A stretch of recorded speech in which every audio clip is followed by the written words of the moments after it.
তুমি বুঝি খুব আনন্দ পেয়েছো তাই না? শোনো রাধা, তুমি যদি আমার মনের মতো বউ হতে তাহলে আমার কোনো দুঃখ থাকতো না। তুমি যদি আধুনিকা হতে, তুমি যদি এই যুগের মেয়েদের মতো চলতে, তুমি যদি আমার কথা শুনে চলতে, তাহলে আমার ভাগ্যের চাকা অনেক আগে ঘুরে যেত।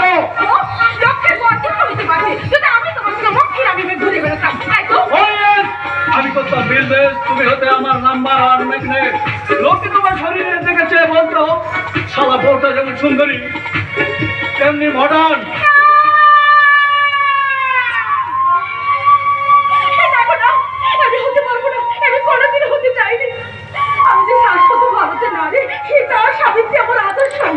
আমরা যে বস্তিতে থাকতাম সেই বস্তিতে বুল্ডিতে চালিয়ে তোমার প্রমোটারি বিজনেসের প্রথম 7 লাখ পার করাবার সময় তুমি আমার সাথে সিঁদুর দিয়েছিলে। আমি তো তোমার দেওয়া সিঁদুর অস্বীকার করিনি, তোমাকে স্বামী বলে মেনে নিই, তোমার হাত ধরে এবার খেলতেছিলাম। সেই শোকে দুঃখে আমার বাবা আত্মহত্যা করেছিল। আমি তো সে কথা মনে রাখিনি। কেঁদো না রাধা, তুমি কেঁদো না।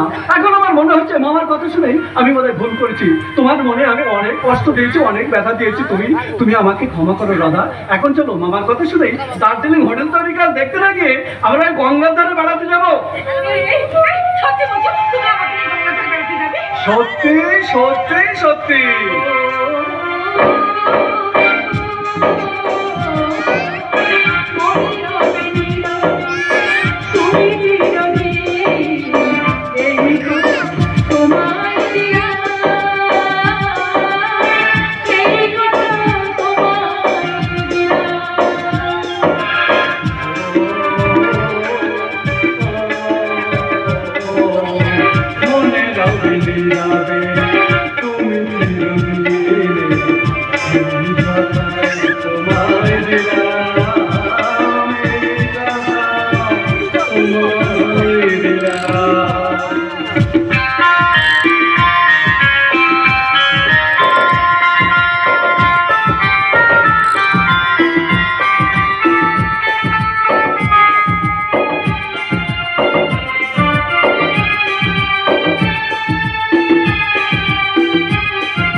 যাবো, তাহলে যাওয়ার আগে মামাকে বলে যাবো। বলতে হবে না, আর আমাকে কিছুই বলার দরকার নেই। যাও বৌমাকে নিয়ে গঙ্গার ধারে বেরিয়েছো, তাতে হোটেল ধরে প্ল্যানটা ভুল হয়ে গেলে এমন কিছু না হলেও 2-5 লক্ষ টাকা তো লস হবেই।